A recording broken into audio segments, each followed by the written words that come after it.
চাকমাঘাটের কঞ্জমুড়ায় মাটি ধসে দুই যুবকের মর্মান্তিক মৃত্যু, আহত এক, উদ্ধার কাজে দেরি নিয়ে প্রশ্নের মুখে দুর্যোগ মোকাবিলা দল। খোয়াই জেলার তেলিয়ামুড়া মহকুমার অন্তর্গত কৃষ্ণপুর বিধানসভা কেন্দ্রের চাকমাঘাট এলাকার কঞ্জমুড়া মুসলিম বস্তিতে শনিবার সকালে মাটি ধসের ঘটনায় দুই যুবকের মর্মান্তিক মৃত্যু হয়েছে। গুরুতর আহত হয়েছেন আরও একজন। স্থানীয় সূত্রে জানা যায়, বাড়ির নির্মাণ কাজের জন্য মাটি সংগ্রহ করতে শনিবার সকালে ওই এলাকায় যান কঞ্জমুড়ার বাসিন্দা 20 বছর বয়সী জেমস জমাতিয়া, 30 বছর বয়সী আশাহরি জমাতিয়া এবং 30 বছর বয়সী অমূল্যধন জমাতিয়া। মাটি কাটার সময় আচমকা একটি বিশাল মাটির স্তূপ ধসে পড়ে তাদের উপর। ঘটনা ঘটতেই স্থানীয় বাসিন্দারা ছুটে এসে উদ্ধার কাজ শুরু করেন।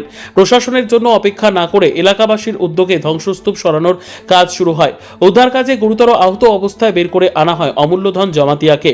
তার পায়ে গুরুতর আঘাত লাগে। প্রথমে তাকে তেলিয়ামুড়া মহকুমা হাসপাতালে ভর্তি করা হয়। পরে শারীরিক অবস্থার অবনতি হলে উন্নত চিকিৎসার জন্য আগরতলার জিবি হাসপাতালে স্থানান্তরিত করা হয়। দুর্ঘটনার খবর পেয়ে ঘটনাস্থলে পৌঁছয় অগ্নি নির্বাপক বাহিনী, টিএসআর এবং প্রশাসনের বিভিন্ন দফতরের কর্মীরা।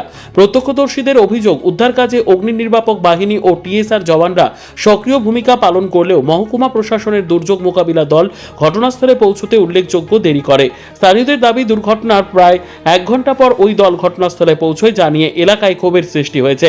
এদিকে দায়িত্বপ্রাপ্ত ডিজাস্টার ম্যানেজমেন্ট আধিকারিক জিনিয়াস দেববর্মাকে হাসপাতালে গিয়ে মৃতদের পরিবারের সঙ্গে কথা বলতে দেখা যায়। দুর্ঘটনার খবর পেয়ে তেলিয়ামুড়া মহকুমা হাসপাতালে ছুটে যান মহকুমা শাসক অপূর্ব কৃষ্ণ চক্রবর্তীও। তিনি আহতের চিকিৎসা ও পরিস্থিতি সম্পর্কে খোঁজ খবর নেন।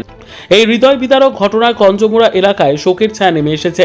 পাশাপাশি উদ্ধার কাজে বিলম্বের অভিযোগ ঘিরে প্রশাসনের দুর্যোগ মোকাবিলার ব্যবস্থার কার্যকারিতা নিয়েও নতুন করে আবারও প্রশ্ন উঠতে শুরু করেছে। নমস্কার মিডিয়া বন্ধুদেরকে। আমার বিধানসভায় 29 কৃষ্ণপুরের মধ্যে আজকে মর্মান্তিক ঘটনা হয়েছে। সকালবেলা মাটি ধসে দুজন মৃত্যু হয়েছে। আমি ভগবানের কাছে প্রার্থনা করি ওরা যেন, তাদের আত্মা যেন শান্তি থাকে।